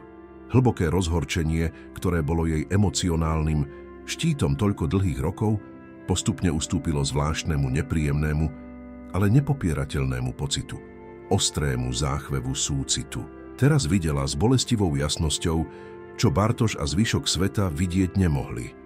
Jeho zlatá klietka bola rovnako skutočná, rovnako väzniaca, ako jej klietka extrémnej chudoby. Obaja boli väzňami okolností, ktoré si vytvorili bez toho, aby si to uvedomovali. Zdvihni hlavu, Roman, povedala konečne. Hlas bol stále chladný, kontrolovaný, ale bez korozívneho jedu spredtým. Samoľútosť a slzy nenapravia absolútne nič z toho, čo sa zlomilo. Jeho brutálne priznanie magicky nevyriešilo monumentálny problém medzi nimi, ale zásadne a navždy zmenilo dynamiku. Jeho zdrvujúca úprimnosť, skutočná odvaha priznať si svoju najhlbšiu a neospravedlniteľnú vinu vytvorila prvú a najtenšiu trhlinu v obrovskom ľadovom múre, ktorý ich oddeľoval. Od toho bolestivého dňa priznania Roman radikálne zmenil taktiku. Konečne pochopil s kryštáľovou jasnosťou, že peniaze nie sú a nikdy nebudú odpoveďou na skutočné problémy, ktoré vytvoril. Skutočnou odpoveďou bol čas, nekonečná trpezlivosť a neustála prítomnosť. Úplne prestal ponúkať materiálne veci a začal ponúkať niečo oveľa cennejšie a desivejšie, samého seba. Začal tráviť celé hodiny vo farebnej herni, nesnažiať sa nútiť Dorku do priamej interakcie, čo ju viditeľne zastrašovalo a nútilo ju ustúpiť, ale len tam byť, prítomný. K dispozícii. Ticho sedel v útulnom kúte a skladal zložité puzzle alebo nešikovne kreslil do skicára. Umeleckú zručnosť, ktorú nepoužíval od svojej chudobnej mladosti. Na začiatku ho Dorka úplne ignorovala, intenzívne sa sústredila na svoje nové bábiky a stavanie hradov z farebných kociek. Ale postupne, nevyhnutne, prirodzená detská zvedavosť zvíťazila nad plachosťou. Začala diskrétne nakúkať, čo robí, naťahujúc krk. V jeden pamätný deň sa konečne priblížila váhavými krokmi. Čo kreslíte, Ujo? Spýtala sa, jej hlások plachý a jemný. Je to kôň? Roman cítil, ako mu srdce doslova poskočilo v hrudi. Zrýchlilo sa. Myslím, že áno, odpovedal opatrne, udržiavajúc spokojný hlas, aby ju nevystrašil. Ale úprimne, myslím, že vyzerá skôr ako zvláštny pes. Dorka kriticky pozorovala amatérsky výkres a potom sa zasmiala. Kryštáľovo čistý, rídzy, úplne spontánny smiech, ktorý bol najkrajším, najdokonalejším zvukom, aký Roman kedy v živote počul. Vyzerá to ako smiešný aligátor s králičími ušami, povedala medzi smiechom a zakryla si ústa malými rukami. Prvýkrát sa spolu smiali. Zvuk sa ozýval tichým sídlom ako nebeská hudba. Od toho magického dňa sa posvetný rituál kreslenia stal nedotknuteľnou dennou tradíciou. Kreslil zvláštne a neproporčné zvieratá a ona dávala úprimné a niekedy brutálne úprimné rady, opravujúc jeho ťahy s autoritou 8-ročnej umeleckej kritičky, vymýšľajúc prepracované a zábavné príbehy pre nemožné zvieratá, ktoré tvoril. V týchto vzácnych a jednoduchých chvíľach nebol zastrašujúcim miliardárom ani biologicky neprítomným otcom. Bol len Romy, láskavý a nešikovný priateľ, ktorý kreslil smiešne aligátory s králičími ušami a smial sa sám na sebe. A zo svojho strategicky umiestneného kresla v susednej miestnosti všetko ticho pozorovala Renáta s ťažkým srdcom. A hustý ľad v jej zranenom srdci sa pomaly nepozorovane topil, o kúsok viac s každým úprimným smiechom jej céry. Psychologická vojna s Bartošom sa však nebezpečne zintenzívňovala. Konzervatívny komorník, jasne vidiac postupné zbližovanie Romana s votrelkyňami, sa stal ešte nepriateľskejším a pasívne agresívnym. Jedného dňa Renáta ticho zišla do obrovskej kuchyne po jednoduchý pohár ľadovej vody pre Dorku uprostred noci. Náhodou počula Bartoša hovoriť do telefónu v špajzi, hlas tichý, ale plný čistého jedu. Neviem, čo sa s ním stalo, Lucia. Je to tá žena, tá nehanebná zlatokopka. Dom už nie je ten istý, odkedy sem vtrhla. Svätá pamiatka pani Heleny je úplne zneúctená, pošliapaná. Je slepý, zmanipulovaný. Niekto mu musí otvoriť oči, kým nebude neskoro, kým nezničí všetko, čo sme vybudovali. Renáta cítila, ako ju poníženie bolestivo páli zvnútra, ako kyselina. Rýchlo sa vrátila do izby, srdce ťažké ako olovo. Naozaj bola nechcenou votrelkyňou, hrozbou pre zavedený pokoj toho dokonalého domu. Urážkou úctyhodnej pamiatky ženy, ktorá kedysi bola jeho zákonitou manželkou. Jedovatá pochybnosť nahlodala jej odhodlanie. Možno by naozaj mala odísť, úplne zmiznúť, ako to on brutálne urobil jej pred rokmi. Dramatický bod zlomu nastal o niekoľko dní neskôr. Dorka sa zobudila uprostred noci s vysokou a znepokojujúcou horúčkou. Renáta bola úplne vyčerpaná, strávila tretiu noc po sebe bez spánku pri posteli svojej céry, striedajúc studené obklady a obsesívne kontrolujúc teplotu. Skoro ráno ju Roman našiel v kuchyni, ako sa trasúcimi rukami snaží pripraviť liečivý čaj s hlbokými a červenými očami od absolútnej únavy. Musíš si súrne oddychnúť, Renáta, ponúkol jej s úprimným znepokojením. Prosím, nechaj ma, ja s ňou zostanem pár hodín. Nakoniec ochorieš aj ty. V tom presnom momente vstúpil do kuchyne Bartoš so svojou obvyklou vojenskou efektivitou. Rodinný lekár už bol privolaný, pane, bude tu presne o 20 minút. Potom sa pomaly otočil k Renáte. Tvár dokonalá maska zle skrývaného aristokratického nesúhlasu. Keby dievčatko dostalo primeranú lekárskú starostlivosť od začiatku, možno by teraz nebolo chronicky choré. Malé deti potrebujú stabilnú rutinu a skutočne zdravé prostredie. Nie. Krutá narážka bola absolútne jasná. Bola to jej vina. Vina jej života v chudobe a nestabilite. Vina jej neadekvátnosti ako matky. To bola pre Romana posledná kvapka. Nahromadený hnev, ktorý cítil voči sebe, voči Bartošovi, voči celému nespravodlivému svetu, vybuchol ako sopka. Melčte hneď, Bartoš, zahrmel. Hlas sa násilne ozýval mramorovou kuchyňou. Okamžite. Bartoš viditeľne šokovane ustúpil, bledý. Nikdy za všetky roky lojálnej služby nevidel svojho pána v takomto nekontrolovanom stave. Nemáte najmenšie právo takto s ňou hovoriť, pokračoval Roman, hrozivo sa približujúc. Neviete absolútne nič o primeranej starostlivosti, ktorú hrdinsky poskytovala tomuto dievčatku sama 8 celých rokov v krutom svete, ktorý sa jej zbabelo otočil chrbtom. Pristúpil k nemu tvárou v tvár, celé telo mu vibrovalo potlačenou zúrivosťou. Ujasnime si jednu vec raz a navždy. Toto už nie je dom pani Heleny. Toto je dom Renáty a mojej céry Dorky. Oni sú teraz moja rodina. Jediná rodina, na ktorej záleží. Minulosť sa definitívne skončila. Budúcnosť sa začala. A ak to nedokážete prijať, ak ich nedokážete zaobchádzať s absolútnou úctou, ktorú si zaslúžia, dvere, ktorými ste pred toľkými rokmi vošli, sú pre váš odchod úplne otvorené. Definitívne. Renáta, ktorá paralizovaná pozorovala scénu z dverí, cítila, ako jej doslova dochádza dých. Tá vášnivá obrana, tá verejná deklarácia. Moja dcéra, moja rodina teraz. Vyberal si ju verejne, definitívne, pred neoblomným strážcom svojej minulosti, pred predstaviteľom svojho starého života. Vyberal si ju.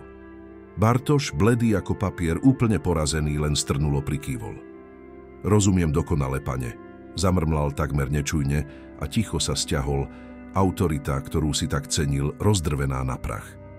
V tú kľúčovú noc, po tom, čo skúsený lekár prišiel a Dorke podal lieky, horúčka konečne postupne ustúpila. Dievčatko pokojne spalo, pokojne dýchalo.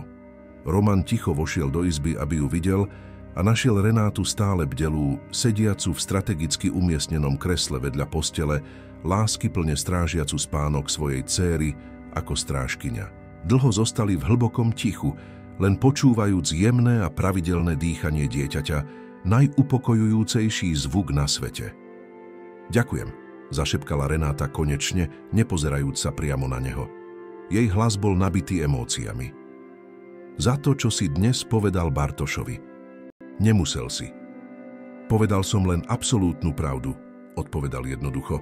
Nič viac ako pravdu. Medzi nimi sa jemne usadil nový pokoj, krehký ako sklo, ale absolútne skutočný. Pomaly sa vytváralo skutočné spojenectvo, nie s prázdnymi sľubmi alebo ľahkými peniazmi, ale s konkrétnymi činmi obrany. Skutočne zdieľanej starostlivosti, vzájomnej zraniteľnosti. Renáta sa na neho poprvýkrát za niekoľko dní pozrela a prekvapivo obvyklý hnev v jej očiach ustúpil smutnej a hlbokej zvedavosti. Prečo, Romy? Spýtala sa otázku, ktorú nosila v sebe 12 rokov. Prečo si sa nikdy nevrátil? Aký bol skutočný dôvod? Otázka bola jediným kľúčom, ktorý mohol konečne otvoriť posledné zamknuté dvere medzi nimi. Roman si ťažko sadol do ďalšieho kresla, unavená tvár osvetlená slabým a jemným svetlom lampy. Boj o skutočné vykúpenie teraz vyžadoval tú najťažšiu zo všetkých možných spovedí. Brutálnu pravdu o jeho vlastnej ľudskej slabosti. Zhlboka sa nadýchol, pripravujúc sa. Pretože som bol úplný zbabelec, Renáta, začal hlas tichý, takmer bolestivý šepot. To je jediná pravdivá odpoveď.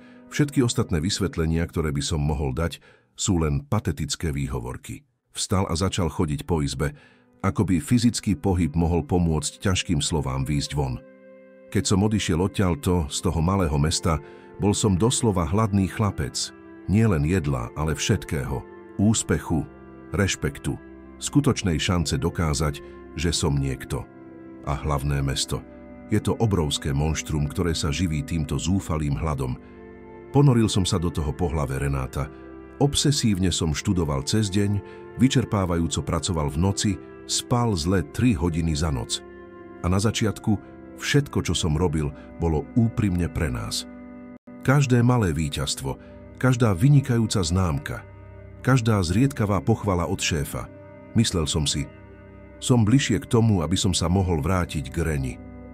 Zastavil sa, pozrel sa cez okno do tmy vonku. Ale postupne, pomaly, ma monštrum začalo celé požierať. Úspech je silná droga, Renáta. Možno najviac návyková zo všetkých. Každý nový zdolaný stupeň, každá nová podpísaná zmluva si vyžadovala viac a viac odo mňa. A ja som dával všetko. Dával som svoj čas, svoju energiu, svoju dušu. Tvoje listy. Na začiatku boli mojím majákom v tme. Čítal som ich a opakovane čítal a dávali mi silu pokračovať. Ale potom sa začali stávať bolestivou pripomienkou môjho rastúceho zlyhania. Každý list bol tichou výčitkou sľubu, ktorý som postupne porušoval. A ja vo svojej hlbokej zbabelosti som sa ich začal báť. A potom som jednoducho prestal odpovedať. Otočil sa k nej, oči plné starej a hlbokej hanby. Hovoril som si, že je to pre tvoju ochranu, aby som ťa oslobodil, aby si mohla pokračovať vo svojom živote bezo mňa. Ale bola to lož. Bolo to pre oslobodenie sa od mojej vlastnej neznesiteľnej viny. A potom som spoznal Helenu, moju zosnulú manželku. Bola presne taká, akým som sa stal. Ambiciózna, sústredená, neľútostná. Nemali sme lásku ako my, Reni, tú mladícku lásku, ktorá sa zdá, že zapáli celý svet. Naše bolo chladné partnerstvo, vypočítavé spojenie doplňujúcich sa ambícií. Vybudovanie impéria Medeirostec sa stalo mojím jediným zmyslom života, pretože bolo nekonečne ľahšie sústrediť sa na tabuľky a akcie na burze ako na obrovskú dieru, ktorú som mal v hrudi, dieru, ktorá mala vygravírované tvoje meno. Opäť si sadol, telo ťažké od emocionálneho vyčerpania. Nikdy som na teba nezabudol, Renáta, ani na jediný deň. Stala si sa mojím súkromným prízrakom, mojím neustálým strašením, na každom dôležitom stretnutí, na každej luxusnej večeri. Pri každom profesionálnom úspechu bol v mojej hlave vytrvalý hlas šepkajúci. A Reni? Čo by si o tom myslela? Kde je teraz? Stal som sa mužom, ktorým som dnes, neustále utekajúc pred chlapcom, ktorým som bol, keď som ťa miloval. A najboľavejšia pravda je, že ten chudobný chlapec, ten Romy, bol nekonečne lepší, čestnejší, ľudskejší muž, než akým kedy budem. Tiché slzy mu stekali po tvári. Nevrátil som sa, pretože som sa hlboko hanbil. Hanbil som sa, že som porušil svoj svätý sľub. Hanbil som sa za chladného muža, ktorým som sa stal. A tá hanba ironicky bola väčšia ako moja láska. Bol som slabý, zbabelec. A neexistuje jediný deň, kedy by som za to neplatil strašnú cenu. Brutálna, úplne úprimná a bolestivá spoveď visela medzi nimi ako oblak. Renáta ho počúvala v absolútnom tichu, tvár bezvýrazná, ale oči, zradené oči, registrovali a vstrebávali každé slovo. Ako by bolo sväté. Prvýkrát od traumatického stretnutia nevidela mocného miliardára ani zradcu, ktorý jej zničil život. Videla len Romyho, zraniteľného chlapca, ktorý sa úplne stratil na ťažkej ceste, ktorého pohltilo monštrum, ktoré sa snažil poraziť. Jej hnev, ktorý bol tak dlho jej ochranným štítom, sa konečne začal rozpúšťať ako soľ vo vode, ustupujúc hlbokému, ale nie deštruktívnemu smútku. Smútku za oboma, za krásnym životom, ktorý mohli mať spolu, za ľudskými chybami, ktoré ich priviedli do tej tichej izby. Hneď nepovedala odpúšťam ti. Bolo príliš skoro na také definitívne slová. Ale povedala niečo, čo pre Romana znamenalo ešte viac. Niečo, čo otvorilo dvere. Musíš si trochu pospať, Romy. Si úplne vyčerpaný. Bolo to malé gesto úprimnej starostlivosti. Prvý skutočný most cez priepasť. Krehký pokoj medzi nimi bol však brutálne krátky. Kríza, o ktorej si mysleli, že ju prekonali, sa len ticho preskupovala na oveľa násilnejší a desivejší útok. O 2 dni po tej odhaľujúcej konverzácii sa Dorkina horúčka vrátila s desivou pomstou. Silnejšia, tvrdohlavejšia, agresívnejšia. Dievčatko predtým len ospalé bolo teraz viditeľne nepokojné. Ticho stonalo. Dýchanie rýchle a nebezpečne plitké. Tvárička príliš červená. Rodinný lekár, renomovaný pediater doktor Augustín Ferenčík, ktorého Roman súrne priviedol do sídla, ju vyšetril s rastúcou obavou, ktorú už nedokázal skryť. Toto nie je obyčajná viróza, povedal vážne Romanovi a Renáte, skladajúc stetoskop z krku. Horúčka nereaguje primerane ani na najsilnejšie antipyretika. Jej pľúcny posluch je extrémne znepokojujúci. Vážne sa obávam, že ide o agresívnu bakteriálnu pneumóniu a podľa jej pokročilého stavu je pravdepodobne už v kritickom štádiu. S konečným kliknutím zatvoril kufrík. Musí byť okamžite hospitalizovaná, toto už nemôžeme liečiť doma.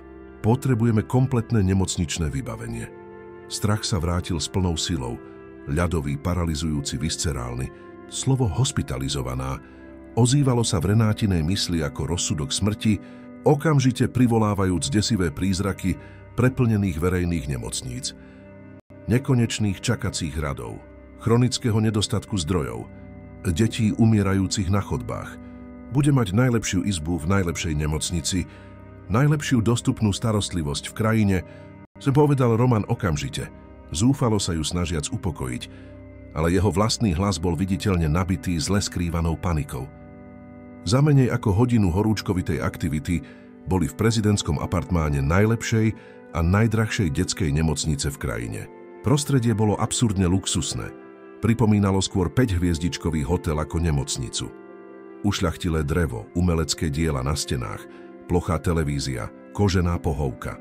Ale všetka zastrašujúca lekárska aparatúra, blikajúce elektronické monitory, intravenózne prístupy, neustále a dráždivé pípanie bola brutálnou a neustálou pripomienkou extrémnej vážnosti situácie. Dorka bola okamžite umiestnená pod agresívnu batériu najmodernejších intravenóznych antibiotík, ale jej malé krehké telo zúfalo bojovalo. Horúčka nebezpečne kolísala, dýchanie zostávalo ťažké a plitké. Pery začínali byť mierne modrasté. Roman a Renáta sa od nej ani na sekundu nepohli. Stali sa dokonale zosynchronizovaným tímom, párom rodičov úplne spojených paralizujúcim strachom. On sa obsesívne staral o celú zložitú logistiku. Neustále hovoril s lekármi a vyžadoval aktualizácie, zabezpečoval, aby nič nechýbalo, najímal najlepších špecialistov v krajine na druhé a tretie názory. Ona sa starala o to podstatné, ľudské. Držala malú a horúcu ruku Dorky, ticho spievala uspávanky, ktoré ju vždy upokojovali, láskyplne jej prechádzala vlhkou handričkou po horúčkovitom čele. Šepkala slová lásky a povzbudenia. V dlhých, ťažkých tichách nemocničnej noci, keď len pravidelné pípanie monitorov prelamovalo tiesnivé ticho, sa rozprávali. Renáta rozprávala vzácne príbehy o detstve Dorky, ktoré nikdy nepoznal. Prvýkrát, keď sama chodila, tackavo a smejúc sa. Rozkošná tvrdohlavosť pri jedení brokolice robila dramatické grimasy. Zvláštny spôsob, akým sa príliš silno objímala, keď sa bála, ako by sa chcela spojiť s matkou. A Roman počúval pohltený, pijúc každý detail života, ktorý hlúpo stratil, srdce súčasne bolievajúce rastúcou láskou a hlbokou ľútosťou. On jej zasa rozprával o svojich vlastných zabudnutých snoch z detstva. O otcovi, ktorého príliš skoro stratil kvôli vyčerpaniu. O tom, ako on a Renáta boli dve polovice tej istej zlomenej duše. Bolestivá minulosť a neistá prítomnosť sa začali jemne prepletať. Už nie ako výlučné zdroje bolesti, ale ako farebné nite zložitej tapisérie, ktorá bola ich jedinečným príbehom. Hlavná a desivá kríza prišla na tretiu nekonečnú noc. Jeden z kardiomonitorov začal prenikavo a zúfalo pískať. Zvuk, ktorý by žiadny rodič nikdy nemal počuť. Saturácia kyslíka v krvi Dorky nebezpečne klesala, padajúc na kritické úrovne. Celý tím lekárov a sestier vtrhol do izby, odstrkujúc ich nabok. Liemandásima, musíme ju vziať na pediatrickú jisku hneď, zakričal hlavný lekár naliehavo, už nasadzujúc kyslíkovú masku na bledú tvár Dorky.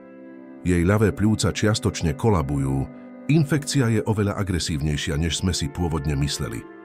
Boli doslova vytlačení z izby do chladnej a neosobnej nemocničnej chodby, zatiaľ čo malá posteľ Dorky bola v rýchlosti odvážaná smerom k JIS, obklopená bežiacimi profesionálmi. Ťažké dvere JIS sa pred nimi definitívne zatvorili. Fyzická bariéra ich brutálne oddelujúca od ich dcéry. To, čo nasledovalo, boli najdlhšie, najmučivejšie, najneznesiteľnejšie hodiny ich životov. Čakáreň JIS bola moderným očistcom. Každá minúta bola bolestivou večnosťou. Každá sekunda sa vliekla ako hodina. Nerozprávali sa, pretože na ten okamih neexistovali žiadne vhodné slová. Len sedeli vedľa seba na nepohodlných plastových stoličkách, spojení vo svojom tichom a absolútnom zúfalstve. Bezmocnosť bola totálna a zdrvujúca. Všetky Romanové obscénne peniaze, všetka jeho podnikateľská moc, všetky jeho kontakty, všetko bolo úplne zbytočné tvárou v tvár desivej krehkosti života jeho 8-ročnej dcéry. Bola to Renáta, ktorá sa konečne zlomila. Nadľudská kontrola, ktorú hrdinsky udržiavala toľko rokov, neotrasiteľná sila, ktorá jej umožnila prežiť všetko, sa konečne úplne zrútila. Začala plakať.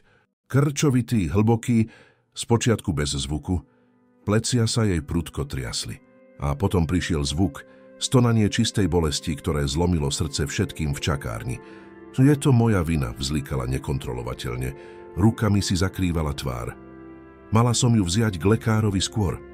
Nemala som peniaze, ale mala som nájsť spôsob. Nechala som ju ochorieť. Neochránila som ju. Je to všetko moja vina. Roman, vidiac jej tríznivú bolesť, pocítil, ako sa jeho vlastná bolesť mení na divokú a primitívnu potrebu ochrániť ju, potešiť ju. Pevne ju objal. Nie nešikovné objatie ako na začiatku, ale zúfalé, silné, úplné objatie. Pritiahol si ju k sebe silou. Nechal ju bez zábran plakať na jeho ramene. Nechal jej slzy zmáčať jeho košeľu. Nie je to tvoja vina, Reny, šepkal opakovane do jej vlasov, používajúc starú prezývku z nehov, držiac ju, ako by sa mala zlomiť. Nie je to tvoja vina. Nikdy nebola. Udržala si ju nažive proti všetkým predpokladom. Bola si jej hrdinkou všetky tie roky. Vina je výlučne moja, že som tam nebol, že som sa o vás dve nepostaral, keď ste to najviac potrebovali. Nemôžem ju stratiť, Romy, plakala zúfalo, silno sa držiac jeho košele. Ona je všetko, čo mám na celom svete. Ona je jediná dobrá vec, ktorú som v živote urobila. Neprežijem, ak ona. Nestratíme ju. povedal s železným presvedčením, ktoré si vynútil do svojho hlasu, snažiac sa jej odovzdať istotu, ktorú sám necítil. Je silná, Reni. Silná ako jej matka. Bude bojovať a zvíťazí, sľubujem. V tom pevnom objatí uprostred antiseptického pachu nemocnice a všade prítomného strachu zo smrti sa posledné obrany medzi nimi úplne zrútili, obrátili na prach. Už neboli Roman a Renáta, miliardár a bývalá priateľka, už neboli Romy a Reni, tínedžerskí milenci. Boli jednoducho úplne vydesení otec a matka. Zúfalo sa držiaci jeden druhého ako dvaja jediní stroskotanci uprostred násilnej búrky. Ich spojenectvo bolo definitívne spečatené v tom momente absolútneho zúfalstva. Nie zmluvou ani priznaním, ale spoločným strachom z najneznesiteľnejšej straty zo všetkých. Hlavný lekár sa konečne objavil vo dverách čakárne o niekoľko hodín neskôr, tvár viditeľne unavená, biely plášť pokrčený a zašpinený, okuliare zahmlené. Okamžite sa oddelili, vstali zadržiavajúc dých, bolestivo silno sa držiať za ruky. Podarilo sa nám to, povedal doktor Ferenčík, hlas vyčerpaný, ale nesúci nezameniteľnú stopu úľavy. Bol to ťažký lekársky boj. Infekcia bola extrémne vážna a agresívna. Museli sme urobiť núdzový drenážny zákrok na ľavom pľúci, zaviesť hrudný drén. Zhlboka sa nadýchol, ale na zákrok a antibiotiká zareagovala dobre. Je to neuveriteľne silné dievčatko, viete? Oveľa silnejšie, než sa zdá. Saturácia kyslíka postupne stúpa, stabilizuje sa. Horúčka začala ustupovať. Prešla najhorším. Bude v poriadku. Úplne sa zotaví. Vlna úľavy bola taká prudká, taká zdrvujúca, že ich takmer fyzicky zrazila na zem. Renáta klesla na kolená na chladnú nemocničnú podlahu. Rukami si zakrývala tvár, teraz plačúc z čistej vďačnosti, z neopísateľnej úľavy. Vďaka Bohu. Vďaka Bohu. Roman sa ťažko oprel o stenu. Nohy sa mu nekontrolovateľne triasli. Cítil sa, ako by za posledných pekelných hodín zostarol o 20 rokov. Keď konečne mohli vstúpiť na pediatrickú JAS, videli Dorku v modernom inkubátore, obklopenú hadičkami, drôtmi a blikajúcimi monitormi, ale dýchala pokojne a pravidelne. Jej malá hruď stúpala a klesala v stálom hypnotickom rytme, najkrajšom zvuku na svete. Bola nažive. Stáli tam, držiac sa za ruky, pozerajúca na dcéru cez sklo inkubátora. Vonkajší svet s jeho opulentnými sídlami, miliardovými firmami, nepriateľskými komorníkmi, všetko úplne zmizlo. Jediný vesmír, na ktorom skutočne záležalo, bol obsiahnutý v tom malom priestore skla a monitorov. Hrozná kríza ich priviedla na absolútnu hranicu znesiteľného, na okraj priepasti, ale v procese úplne spálila mosty rozhorčenia a hrdosti, ktoré ich oddeľovali. Vstúpili do tej nemocnice ako dvaja zlomení ľudia, oddelení minulosťou. Odišli z nej ako skutočná rodina, ukutá v ohni strachu a spojená svätým sľubom spoločnej budúcnosti. Prepustenie Dorky z nemocnice o 2 dlhé týždne neskôr nebol koniec skúšky, ale skutočný prvý deň zvyšku ich života ako rodiny. Dievčatko sa vrátilo do sídla už nie ako dočasný hosť alebo tolerovaná votrelkyňa, ale ako absolútna princezná kráľovstva, ktoré teraz legitímne patrilo jej. Vážna choroba zanechala jej telo viditeľne krehké a zotavenie bol pomalý a delikátny proces, ktorý si vyžadoval nekonečnú trpezlivosť a neustálu starostlivosť. A práve v tejto každodennej starostlivosti sa ich rodina, znovu zrodená z popola, naučila dýchať v dokonalom súzvuku. Roman sa ponoril do otcovstva s rovnakou obsedantnou intenzitou, akú predtým venoval výlučne podnikaniu. Zrušil všetky svoje medzinárodné cesty, naplánované na nasledujúcich 6 mesiacov. Delegoval 90% svojich výkonných povinností v Medejrostec na dôveryhodných riaditeľov a premenil sídlo na skutočné rehabilitačné centrum venované jeho dcére. Trpezlivo sa naučil správne merať teplotu, podávať lieky v presných časoch, pripravovať výživné ovocné kaše, ktoré špecificky odporúčil odborník na výživu. Noci, ktoré boli predtým vyplnené výlučne firemnými správami a urgentnými e-mailami, boli teraz venované úplne čítaniu rozprávok Dorke, kým pokojne nezaspala. Čítal o začarovaných a magických svetoch, o odvážnych drakoch a dobrých vílach. A v každom prečítanom príbehu sa tajne snažil prepísať ten svoj zúfalo sa snažiac byť hrdinom, ktorým nikdy nebol. Renáta spočiatku pozorovala túto radikálnu transformáciu s prirodzenou opatrnosťou a nedôverou. Bolo pre ňu hlboko ťažké, ktorá bola 8 dlhých rokov jediným nepreniknutelným múrom ochrany svojej céry, zrazu zdieľať túto posvetnú úlohu s niekým, ale bolo absolútne nemožné poprieť úplnú úprimnosť Romanovho úsilia. Počula ho, ako sa sám budí o 3 ráno, aby skontroloval dýchanie Dorky. Videla úprimnú frustráciu v jeho očiach, keď dievčatko tvrdohlavo odmietalo jesť. A videla čistú detskú radosť na jeho tvári, keď sa Dorka konečne zasmiala na jednej z jeho hlúpych grimás alebo nevtipných vtipov. Postupne, pomaly, začala uvoľňovať svoju obrannú gardu, dovoľovať mu byť skutočným otcom, dovoľovať im byť rodičmi spolu. Stali sa dokonalým, zosynchronizovaným tímom. Trávili hodiny rozhovormi o malých denných pokrokoch Dorky, o ich spoločných strachoch a rastúcich nádejach. Rozhovory už neboli výlučne o bolestivej minulosti, ktorá ich zraňovala. Boli o budúcnosti, ktorú sa snažili spoločne vybudovať pre svoju dcéru. Priepasť, ktorá ich oddeľovala, sa pomaly, ale isto zaplňala malými dennými mostami dôvery a spoločného účelu. Avšak starý poriadok domu stále zúfalo bojoval o prežitie. Tvrdohlavo stelesnený v neoblomnej postave Bartoša.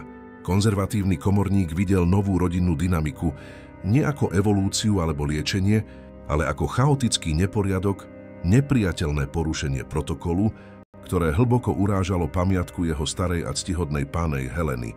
Udržiaval dom fyzicky bezchybný, plniac si svoje povinnosti, ale jeho nespokojnosť bola chladnou a neustálou prítomnosťou, pretrvávajúcou pripomienkou, že Renáta a Dorka sú pre neho votrelkyne, ktoré si nezaslúžia byť tam. Konečná a definitívna konfrontácia sa odohrala v jedno daždivé nedeľné popoludnie. Renáta bola v kuchyni a pripravovala špeciálne a zdravé občerstvenie pre Dorku. Recept, ktorý odporúčila odborníčka na výživu.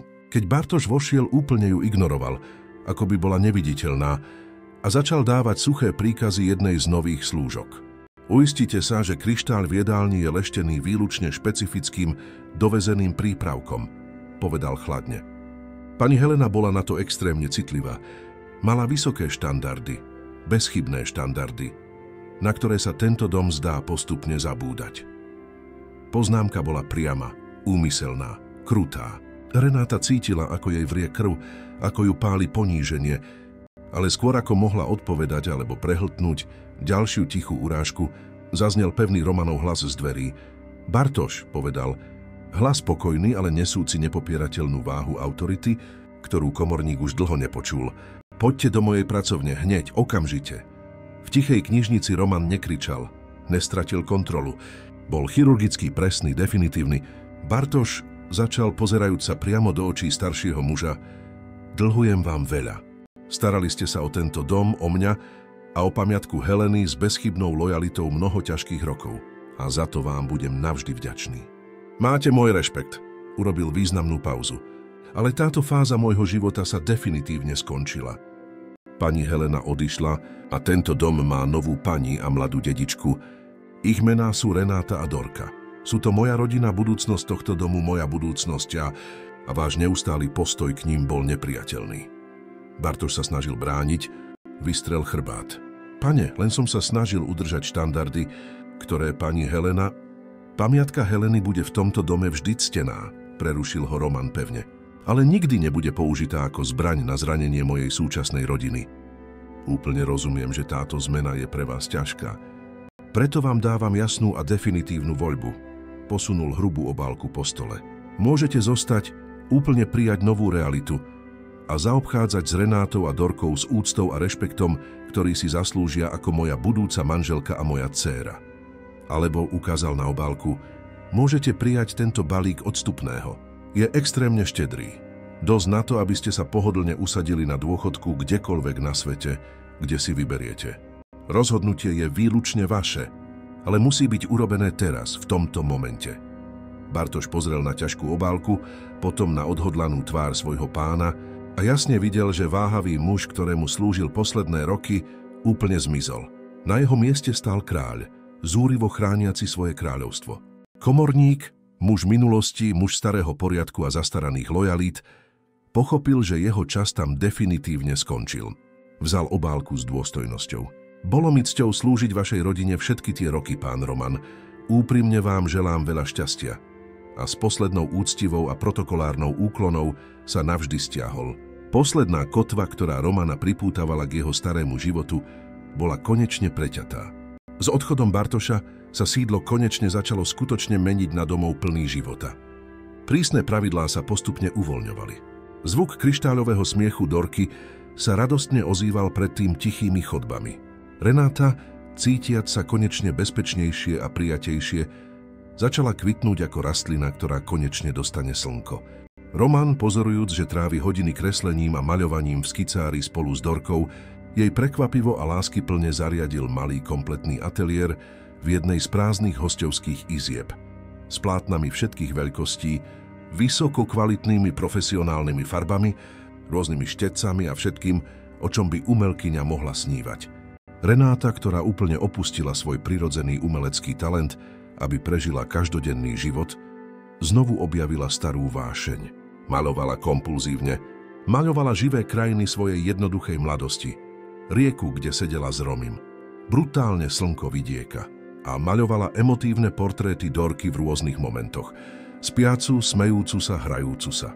A postupne placho začala maľovať Romana, nie zastrašujúceho miliardára v drahom obleku, ale skutočného muža, ktorý čítal príbehy so smiešnými hlasmi pre svoju dcéru, otca, ktorý tlačil hojdačku v kvitnúcej záhrade, ktorý kreslil smiešne aligátory s ušami. Jej maľby boli vizuálnou kronikou jej postupného uzdravovania, jemnej rekonštrukcie. Mesiače sa zmenili na ročné obdobia. Dorka bola úplne zotavená, zdravé, živé a šťastné dievča. Vzťah Romana a Renáty sa nesmierne prehlbil. Premenil sa z mladíckeho a idealizovaného románu na zrelé, pevné partnerstvo založené na hlbokej úcte a znovu objavenej a nekonečne silnejšej láske. V jedno krásne jarné popoludne, presne na výročie dňa, keď mu pred rokom zúfalo zaklopala na dvere, ju Roman vzal na špeciálnu prechádzku do záhrady. Miesto bolo úplne pokryté farebnými kvetmi, ktoré nechal špeciálne zasadiť. Nie drahé a exotické kvety, ale jednoduché kvety, ktoré milovala. Margaréty, slnečnice, divé rúže. Viedol ju k kamennej lavičke pod nádherným kvitnúcim stromom. Presne pred rokom. Začal jemne, nežne držiac jej ruky.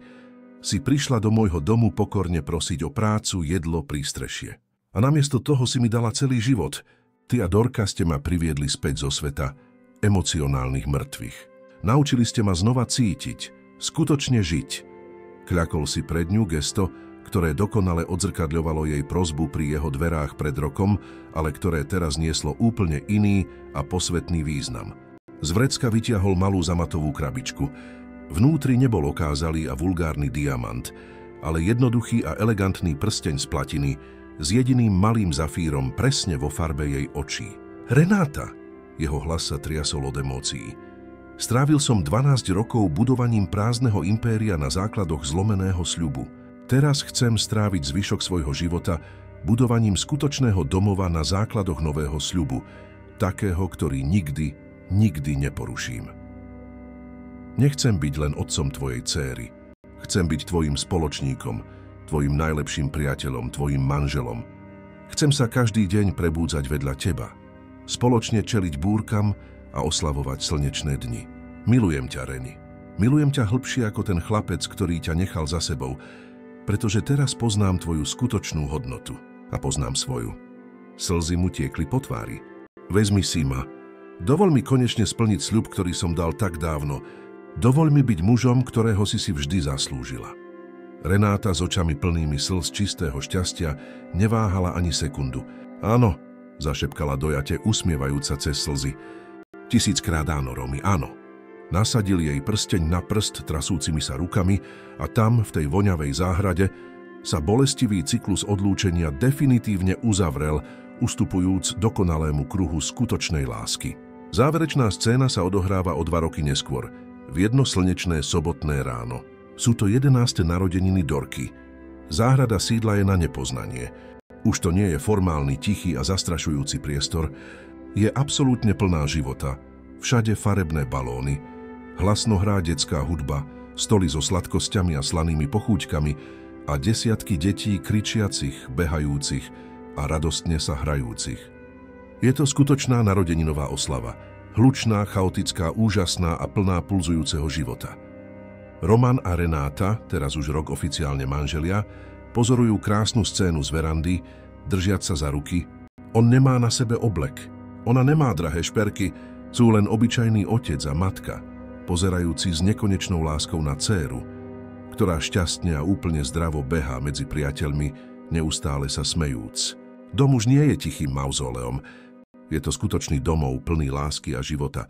Dorka k ním pribehne, rozkošná tvár zašpinená od čokolády z torty. Žiarivý úsmev všetko osvetľuje. Ako mámečka, poďte sa s nami hrať. Kričí a silno ich oboch obíme. Roman ju ľahko zdvihne do náručia, nežne jej poboská tvár. Renáta jej láskyplne upraví prameň vlasov z čela. V tom pevnom trojitom objatí je dokonalý obraz úplného šťastia. Ťažko vybojovaného, zaslúženého, skutočného šťastia. Jeden z Dorkyných kamarátov, nekontrolované bežiac, zakopne a vyleje celý pohár pomarančového džúsu blízko Romana. Tekutina mu zašpiní svetlé nohavice. Chlapec sa vydesí, zamrzne. Prepáč, ujo. Zákokce so strachom. Roman sa len nahlas zasmeje, bezstarostne. Jemne položí Dorku na zem a kľakne si pred vystrašeného chlapca. Neboj sa, šampión, povie s úprimným úsmevom. Je to len džús. Škvrny sa ľahko vyperú. Dôležité je pokračovať v hre a baviť sa. Pozrie sa na Renátu ponad plece dieťaťa a zdieľajú hlboký úsmev. Úsmev, ktorý obsahuje spomienku na iné škvrny, na iné nehody, na ťažkú minulosť, ktorá ich takmer zničila, ale ktorá ich nakoniec navždy spojila silnejšie. Transformácia bola kompletná. Muž, ktorý sa uzavrel pred svetom kvôli strate, ktorý si postavil múry samoty, teraz úplne otváral náruč životu, neporiadku, nedokonalej a skutočnej láske. Vďačný za každú malú a úžasnú škvrnu šťastia. Renáta sa priblíži, objíme Romana odzadu, oprie si hlavu o jeho rameno. Dokázal si to, Romy, zašepká len pre neho. Vrátil si sa domov, naozaj. Otočí sa a jemne ju poboská. Dokázali sme to, Reny, spolu. A tam, obklopení zvukom šťastných detí, pod teplým slnkom, ktoré ich kedysi oddelilo a teraz ich spoločne hrialo, konečne našli to, čo vždy hľadali: domov, rodinu, lásku, ktorá prežila nemožné. A čo vy, priatelia, čo si myslíte o tomto emotívnom príbehu lásky, odpustenia a druhých šancí? Dosiahol Roman svoje vykúpenie? Bola Renáta odvážna, že odpustila? Dajte like na video, prihláste sa na odber kanála pre ďalšie príbehy, ktoré sa dotknú srdca. A komentujte, ktorý moment vás najviac dojal. Chcete viac takýchto príbehov? Ahojte na budúce.